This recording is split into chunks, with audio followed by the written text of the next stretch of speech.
Well, good morning, church. I look forward in just a couple hours taking off to go see my brother for about a day, and then on to see the Tidwells in South Asia for 5 days, and then meeting up with Bart and Wendy Swan and traveling down to Indonesia to see our dear brother and sister and their boys, Mike and Libby Wild. So, as Bill mentioned, please do fill out the cards out there if you would. I'm going to have to jet pretty quickly after the service, and I'm going to take the Tidwells cards with me. So if you know the Tidwells, please just right after the service, and if you haven't written a little note, please just be real intentional about going and filling out a card for the Tidwells. And then about 10 minutes or so after the service, I'll grab those and leave.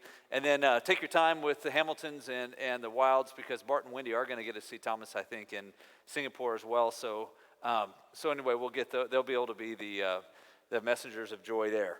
So I am excited to go, but I'm also excited before I go to be able to spend a little bit of time with you in God's Word. And as I was looking at this text, I remembered my ninth grade. Actually, I think it was the first month or two in ninth grade for me at Rocky Bayou Christian School, just next door to us. My very first experience in school here in Niceville, and my very first book report in literature class was to do a review of Robert Louis Stevenson's 1883 novel, Treasure Island. Now, I did read the book, but I also watched the 1950s Disney movie, you may remember, with Long John Silver, right? Shiver Me Timbers, back when Disney made really good movies. And so when I sat down to write the book review, suddenly my mind went blank, and I forgot the name of the protagonist. And then suddenly it came to me. I remembered Long John Silver calling him Master Arkins, right? Jim Arkins. So I wrote this review all about Jim Arkins. And so when Dr. Mosley, my teacher, read my review, he had also seen the movie and read the book in which Robert Louis Stevenson named him Jim Hawkins. He concluded that I hadn't read the book and had simply watched the movie, but he didn't have enough proof to give me an F. So he just mocked me terribly, and I became Master Arkins for the rest of the school year, my ninth grade year. But there was a scene in the movie early on in which Master Arkins and Long John Silver bond together, and they became shipmates. And then that kind of set the tone for the whole movie. You know, any good pirate movie, kids, I hope, good movies are, usually pirate movies are pretty good movies, right? So get in the spirit here, we're talking about pirates. Well, good pirate movies, there's a bonding that happens, right, with shipmates. Well, 11 years later, I found myself actually on a very small, not even a ship, really a boat, a canoe. It was called a dhow, a canoe that basically had a sail in the middle of it, out in the Arabian Gulf, maybe 10 miles, 20 miles off the coast of Mozambique, in a storm that lasted for 2 days and 2 nights. And so my shipmates were another American named David, a fellow brother in Christ, a Mozambican named Arlindo, and then 3 Mwani fishermen who basically owned the boat and were running the boat. And the 6 of us were trying to survive this storm. And it wasn't just a squall, it was an actual typhoon. We were out on one of the outer bands of it. But we couldn't get to shore, and we just had to keep driving. We were trying to drive north to some islands.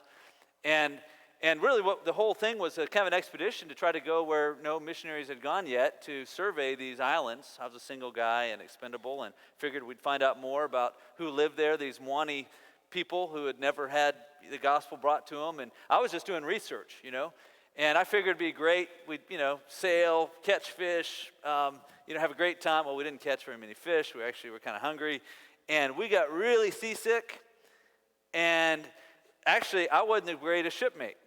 After a few hours of seasickness, lightning hitting the water all around us, and by the way, this boat had a perpetual leak, so I did help out with bailing for a few hours, and then basically got hypothermic along with David.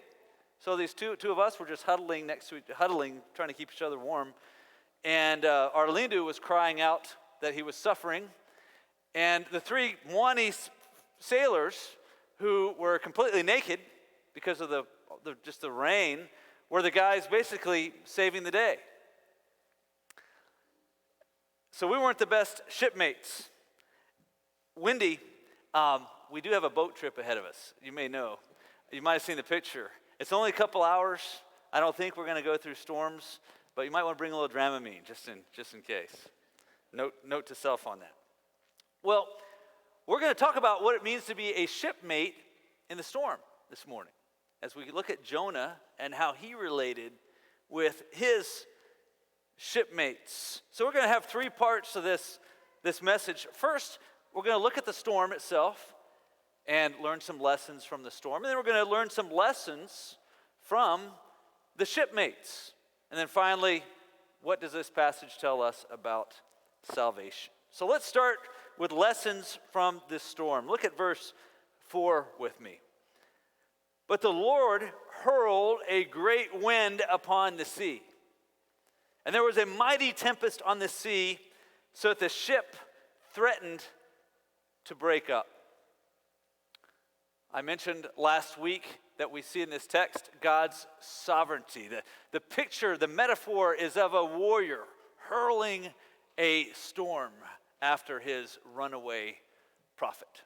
Well, the first point I want to make about the storm here is that storms, both physical storms, such as what Jonah found himself in, maybe you find yourself in, or metaphorical storms, these are a common experience to all people in this world that we live in today. In the beginning, when God first created the heavens and the earth, there were no storms. We read in Genesis 1:31, and God saw everything that he had made, and behold, it was very good. But because of Adam and Eve's rebellion, God cursed the earth, and since then, all of humanity have had to weather storms, whether they be physical, like the hurricane that just hit our neighbors last year, or whether they be metaphorical storms. But one day, and I hope this brings you encouragement, because maybe you are enduring a storm right now. Maybe it's a metaphorical storm, but it is a storm. Well, one day there will be no more storms for Christians. We know this from the end of the book. Revelation 21:4 says, he will wipe away every tear from their eyes, and death will be no more.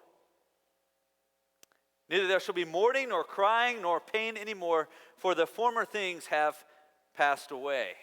And John continues in Revelation 22, verse 2, talking about the tree of life, this return to Eden that we see in the new heavens and the new earth, in which God recreates the earth. No more curse, no more physical or metaphorical storms. And the tree of life, we read in verse 2b, the leaves of the tree were for the healing of the nations. No longer will there be anything accursed. But the throne of God and of the Lamb will be in it, and his servants will worship him. So if you're going through a storm this morning, hang in there. Be encouraged by the long view. Second point here about storms. Storms are generally part of a fallen world, but sometimes they're the result of a specific sin. Such was the case of Jonah. The storm that rocked his boat was the direct result of his disobedience. So oftentimes we endure storms that are not our fault. They exist simply because we're living in a cursed world. But sometimes the storms that we go through are linked directly to sin and disobedience. Timothy Keller elaborates a bit. He says, the dismaying news is that every act of disobedience to God has a storm attached to it. The Bible does not say that every difficulty is the result of sin, but it does teach that every sin will bring you into difficulty. We cannot treat our bodies indifferently and still expect to have good health.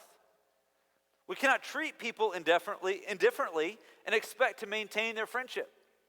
We cannot put our own selfish interests ahead of the common good and still have a functioning society. If we violate the design and purpose of things, if we sin against our bodies, our relationships, or society, they strike back. There are consequences. If we violate the laws of God, we are violating our own design, since God built us to know, serve, and love Him, and sin has a storm attached to it. So sometimes the storms that we go through are indeed caused by our own sin, such as what we see here with Jonah. Well, third, we need to remember this, that our sin can bring along storms that affect and hurt other people. That's exactly what we see here in this text. Jonah's sin now endangered the whole boat, all the sailors who were innocent. Now, they weren't innocent of any kind of sin against God, but they were innocent of the sin that caused the storm. And what a terrible testimony it is when Christians bring harm to non-believers because of their sin. Right? We're supposed to be a blessing to the world, but when our sin causes storms that hurt other people, that's the exact opposite of God's intention. And much of this is the story of Jonah. He's really the anti-hero that we're to learn from here. But the good news is that God uses storms to get our attention. And so we should listen to Him and learn from the storm.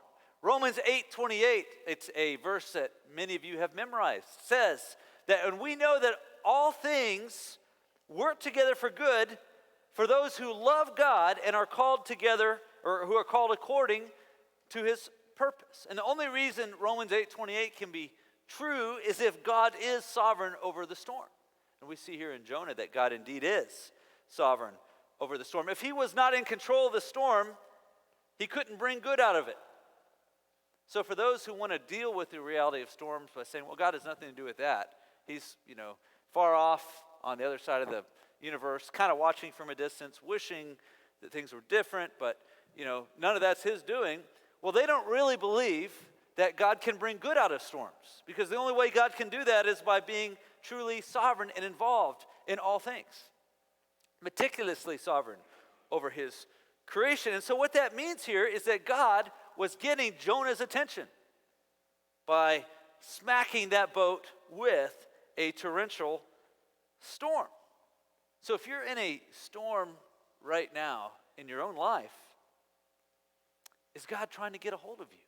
Even if it is not as a result of your own sin, it's a time to listen and to learn from God. You see, God uses storms to interrupt our illusion of self-dependency. God also uses storms to bring about salvation, sometimes of those around us, as we're going to see in a bit here as we look at the response of these pagan sailors. But God brings good out of the storm. I'd like to read you a card that I got recently in the mail from Martha and Andy, whose home some of us who went and helped with the hurricane response went and helped with. Right? So Martha writes, when Hurricane Mitch struck last October, my husband was 1 month past major surgery, and it was a while before we were able to travel to our home in Sneeds. The destruction was devastating. My statement was, only God could provide for our needs. He has. It is miraculous how volunteers followed each other, picking up where the last group left off. Our special thanks to the disaster response team. You'll never know how much your help means to us. We appreciate all y'all did and value your continued prayers. Also, thank you for the Bible. See, God uses storms even to often open doors for his people to proclaim the gospel in word and in deed. So listen to the storm. They are a part of the fallen world. They are often brought about they often hurt other people when they come as a result of our sin. But God uses storms to get our attention. And so we should listen. So let's also take a bit of time this morning to learn lessons from the shipmates and how they reacted to the storm. Look with me at verses 5. We're going to actually look at verses 5 through 13. We're going to walk through them together. But as we do, I just want to say the bottom line here is that Jonah's pagan shipmates acted more courageously and more nobly than he did at every turn in this text. First, the sailors recognized that this was divinely caused, that this storm was from God. Years ago, Beth and I went on a cruise, and our cruise was interrupted by a hurricane. So they moved from Eastern Caribbean to Western Caribbean, but it was still out there in the Caribbean, and we were out there, and we were, of course, kind of dodging the outer bands, but the seas were wild. And actually, it was kind of fun. I sat out there on the decks and watched the tidal wave of the swimming pool. I mean, it was amazing, And the reason I was able to do that, in fact, I sat out there and just watched the waves and went up as far forward as I could and just watching the bow of the ship just kind of, it felt like we were in a boat, not a big cruise ship, going through these huge waves. And I read a book about the Phantom, which was a windjammer cruise ship that had perished in Hurricane Mitch in 1998. That made it a little more visceral of an experience. But I wasn't really that worried because we were in this big cruise ship. They had stabilizers that kind of worked a little bit, and I knew that they could, sail around it. I wasn't really worried that we were going to get torn apart like I was off the coast of Mozambique years before. Well, these sailors, they had weathered plenty of storms and squalls out in the Mediterranean. So they could handle a storm. But they realized that this storm was divine in origin and that they were not going to be able to survive it on their own. And so they called out to their deities. Sailors are not known for being especially religious. They're known for being superstitious. And in this day, there was great fear of the sea, and there was belief in Neptune and different regional gods. And so you have this picture of these sailors doing their best to cry out to any deity who might listen. And they did all in their power to save life and limb on board while Jonah slept. Look at verse 5. Then the mariners were afraid, and each cried out to his God. And they hurled the cargo that was in the ship into the sea to lighten it for them. And that was their livelihood.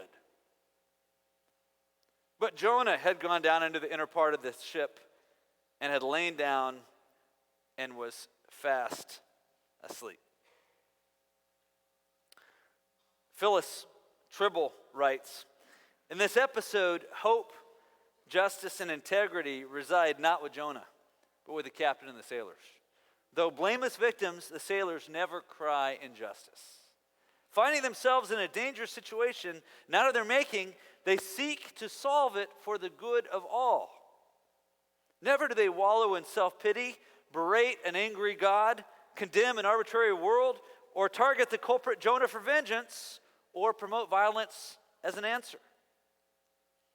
Well, maybe you've seen a non-believing neighbor act more courageously or selflessly in an emergency situation than fellow Christians.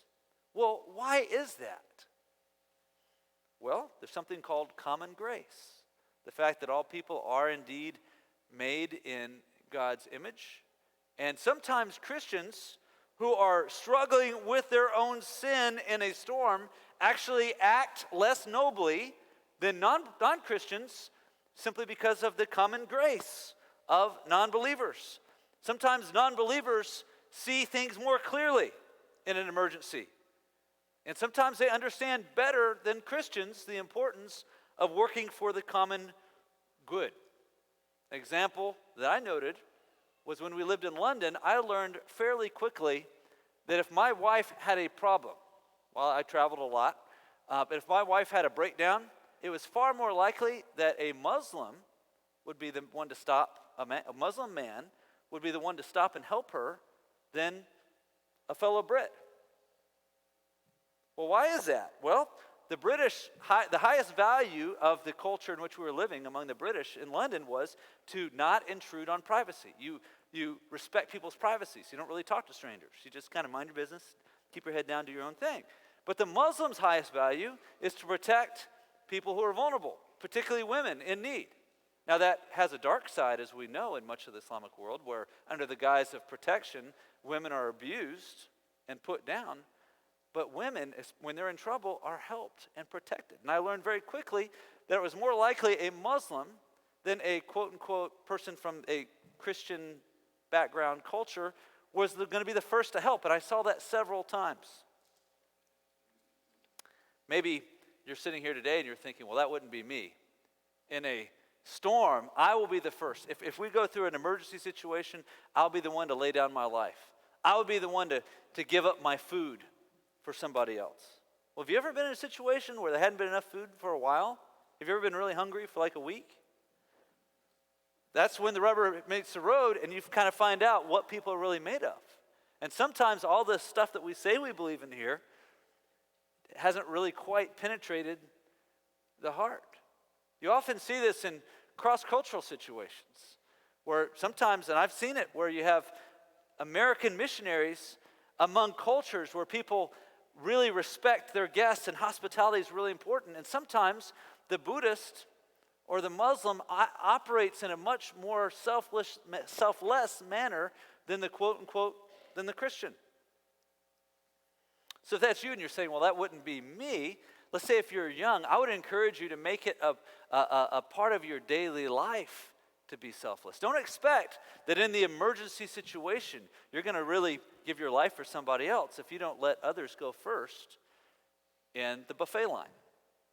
Teenagers, are you listening?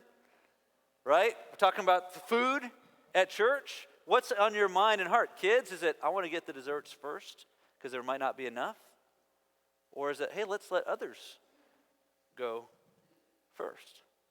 Well, we see here that the sailors did all in their power to save life and limb on board while Jonah slept. Let's continue. Let's look at verse 6. So the captain came and said to sleeping Jonah, "What do you mean, you sleeper?" I love that. "What do you mean, you sleeper? What are you doing? Arise, call out to your God. Perhaps the God will give a thought to us that we may not perish." You see, the sailors were calling out to their pagan deities, and they had to implore Jonah to call out to the true God, whom he claimed to know, for deliverance.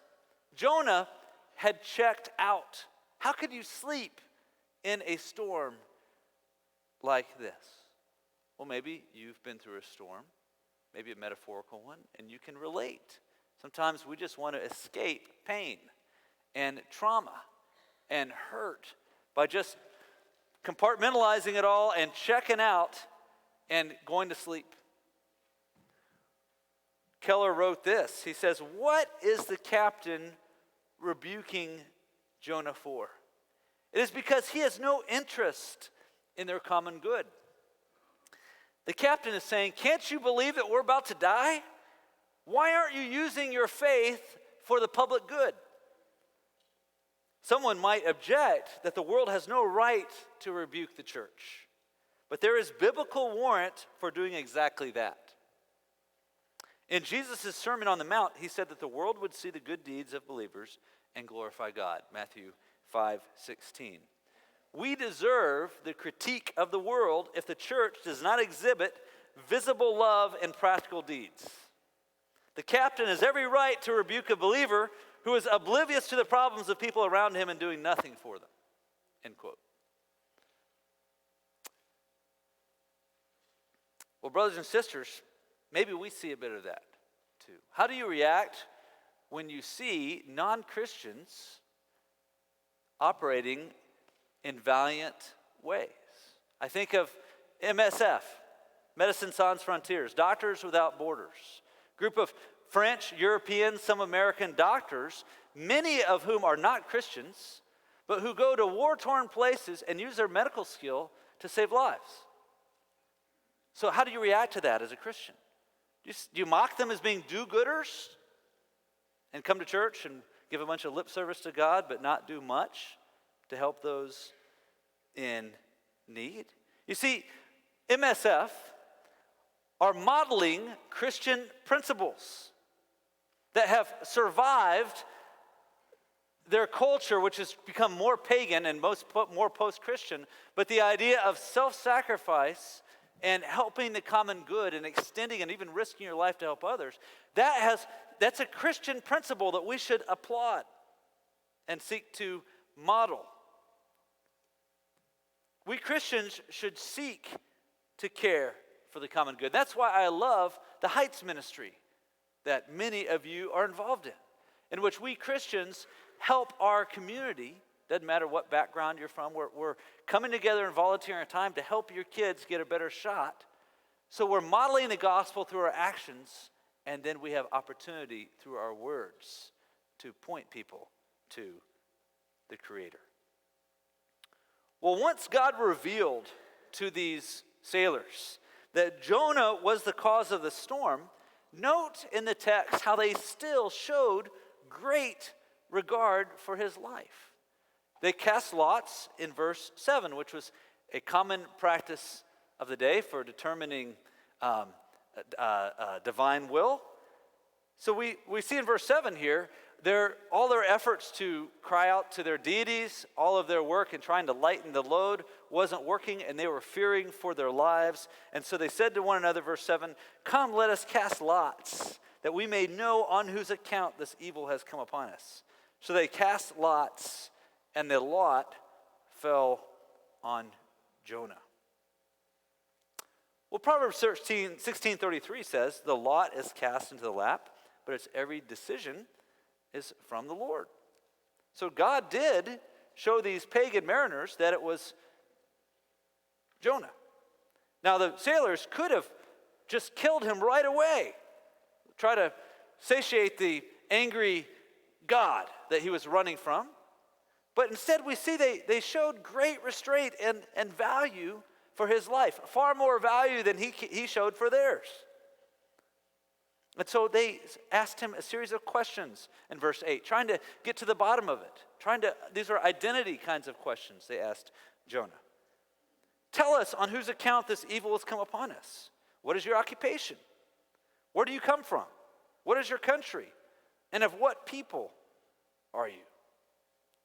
Now in verse 9, we see the very first, albeit reluctant, response from Jonah. Jonah had no interest in witnessing to these pagan sailors, but it did come out. In fact, note that Jonah here actually talked about his ethnicity first. That was the last question they asked him. That was the very first thing he said. And some scholars of this, some writers of this text actually picked up on that and were like, to Jonah, being a Jew, being a Hebrew, was more important to him than actually the God that he served. And we certainly see that in terms of Jonah's whole life and how Jonah has reacted thus far and reacts throughout this book to God. So Jonah says in verse 9, "I am a Hebrew and I fear the Lord." Notice he did not say, "I serve the Lord." Couldn't say that. That would have been a laughable thing to say. So he says, "I fear the Lord." Well, really, Jonah, you fear the Lord, and yet you're running from him, still have not yet repented. But he says, "I fear the Lord, the God of heaven, who made the sea and the dry land." There's an element, I think, of religiosity here in Jonah's response to them. And yet, he correctly pointed them to the universal God, who even in the Old Testament revealed himself to pagans. Think of Ezra, and this is in your study guide, Ezra 1, verse 1. God revealing himself to Cyrus, the king of Persia, the greatest empire of the day. We read that in verse 2, this is what Cyrus said. "Thus says Cyrus, king of Persia, the Lord, the God of heaven," not our own territorial God that we can kind of manipulate or control, but the God, the sovereign one, the God of heaven, has given me all the kingdoms of the earth, not from my own might or power, but God has given them to me, he says. And he has charged me to build him a house at Jerusalem, which is in Judah. That's how the book of Ezra opens up. So despite himself, despite his prejudices, through the storm, God opened Jonah's mouth to point these sailors to the true and living and sovereign God. Look at verse 10. Then the men were exceedingly afraid and said to him, "What is this that you have done? You say you fear God.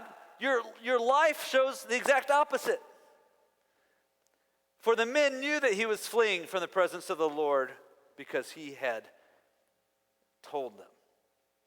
Then they said to him, "What shall we do to you that the sea may quiet down for us?" For the sea grew more and more tempestuous. And he said to them, "Pick me up and hurl me into the sea. Then the sea will quiet down for you, for I know it is because of me that this great tempest has come upon you." Now look at verse 13. Again, the regard for human life that these pagan sailors had. "Nevertheless, the men rowed hard to get back to dry land, but they could not, for the sea grew more and more tempestuous against them." Now, Jonah's sacrifice here seems noble at first read. However, note that Jonah still had not repented. Jonah knew exactly that the fate of everybody on this ship was tied to his own disobedience. He could have ran out on deck, looked up to God and said, "All right, you win. I repent. I'll go to Nineveh." That's not what he did. He told them to throw him into the sea where he would presumably and quickly drown. You see, Jonah would still be getting what he wanted, and that was to not obey God. He hated the Ninevites more than he loved his own life. And yet the sailors still valiantly tried to preserve his life. And here's the last point, the last lesson I want us to learn together from the storm. The sailors listened to Jonah, this reluctant and awful prophet, and they believed in God.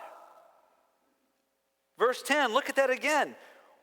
Their response was, "What have you done?" They believed his message in spite of himself. They believed Jonah's proclamation about the true God. They prayed to Yahweh. The name of the Lord is used here, the covenant name of God. They prayed to him as they pitched him into the sea.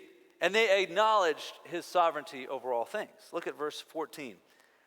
"Therefore, they called out to the Lord, 'O Lord, let us not perish for this man's life, and lay not on us innocent blood. For you, O Lord, have done as it pleased you.'" They got that right. David wrote in Psalm 135, "Whatever the Lord pleases, he does in heaven and on earth, and the seas and in all deeps." And then we see after Jonah is pitched into the sea and the storm ceases, they, like us so often, could have just gone on their life and said, "That was a close call." But no, instead, we read verse 16, "Then the men feared the Lord exceedingly, and they offered a sacrifice to the Lord and made vows." Psalm 76:11 says, "Make your vows to the Lord your God and perform them. Let all around him bring gifts to him who is to be feared." You see, I believe that these sailors genuinely were converted. Despite the lousy prophet, the lousy example, they heard the word of the Lord and they were converted. And here's the point I want you to think about. Sometimes people are more open than you may think. Oftentimes, people are more open than you may think. Muslims may be more open to the gospel than you may think. Now imagine the shock of the original readers here, who are Jews. This book is completely upside down. Someone put it this way: the book of Jonah is messing with us. The prophet, who's supposed to be the good guy, is the bad guy. And the pagan sailors are supposed to be the bad guys. They're the good guys with soft hearts. What is going on? Well, God is trying to get our attention. That's what's going on. You see, God has given all of us shipmates, neighbors, fellow citizens, whom we should treat with respect. Whether they're a part of our church community or not, we should seek to win them with the witness of our lives and words, but not with our religiosity.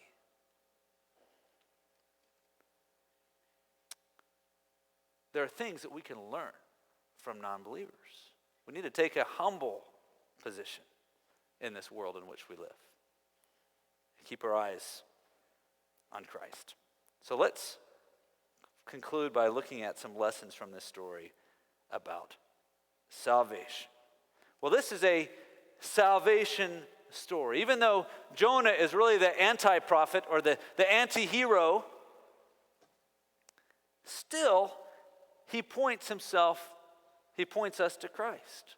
Because even with flawed and mixed and possibly evil motives being pitched into the sea instead of truly repenting before God of his malice and hatred, we see Jonah's life being given as a sacrifice for others. And that points us to the Lamb of God, who willingly gave himself on a cross for the sins of his enemies. We also see here the doctrines of grace at work. Why is it that unbelievers may be more open than we think? Well, it's not because of latent goodness inside them. It's because of God's irresistible grace. If God is marked a man or a woman to save them, he's going to use that message of salvation that we bring to melt a wicked heart, to open one up. So that should liberate, the doctrines of grace should liberate us and motivate us for incessant evangelism. Doesn't matter if someone's a Muslim or from a Christian background or a Hindu. When they hear the gospel, if the Holy Spirit is going to open their heart can't resist him. God's Spirit is the one who saves, sometimes despite us. Jonah was a lousy witness. He had no desire to share the gospel with pagans, but share he did, and save God did. Finally, what we see here in the story of Jonah, and we're going to flesh this out more when we get to chapter 3 and chapter 4. But we see God's grace.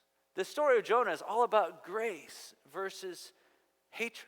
You see, Jonah had enemies, and Jonah wanted God to do his bidding and to destroy his enemies. But what Jonah did not realize is what every true Christian must realize, and that is, we aren't the good guys. We were his enemies whom he died for. Turn with me as we close to Romans chapter 5. Romans chapter 5. This isn't in your notes. Romans chapter 5, verse 6 says, "For while we were still weak, at the right time, Christ died for the ungodly. For one will scarcely die for a righteous person, though perhaps for a good person one would dare to die. But God shows his love for us in that while we were still sinners, Christ died for us. Since therefore we have now been justified by his blood, much more shall we be saved by him from the wrath of God. For if while we were enemies," did you catch that? "If while we were enemies, we were reconciled to God by the death of his son, much more now that we have been reconciled shall we be saved by his life. You see, so at the end of the day, brothers and sisters, all of us, all human beings are in the same boat. All of us have sinned and fallen short of the glory of God. So that means whether you're from a Christian background, raised in the church, whether you're raised in a mosque, or you were raised as an atheist, we're all in the same boat. We were all at enmity with God. And it's only because of his mercy that we approach him. It's only because of his grace, Jesus Christ giving himself on the cross. So we are no better than anyone. You and I are no better than the LGBT community. We're no better than Muslim extremists. We all need God's grace. And once we find it, let us be dispensers of that grace to all. Let's bow in prayer as we prepare our hearts for communion. Let me invite the deacons and the elders who are going to serve us this morning to come forward as I pray.